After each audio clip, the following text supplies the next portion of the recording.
Hai, Assalamualaikum. Salam satu Syawal. Hari ni kita nak pergi ambil durian. Satu Syawal kita makan, orang makan kuih, kita makan durian. Habis bawa puasa penuh tak? Penuh. Tengok macam tak penuh je. Habis makan apa tadi? Pergi solat raya tak?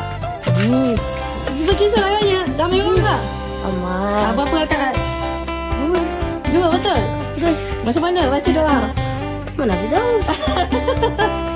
Okey dah, jom. Masih mana Zik? Kita nak pergi ambil durian. Okey.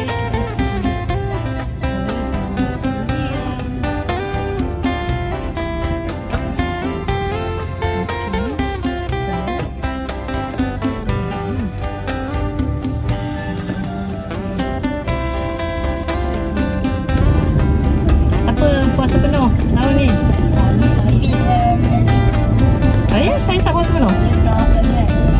Dah sampai, sekarang kita nak pergi ambil durian.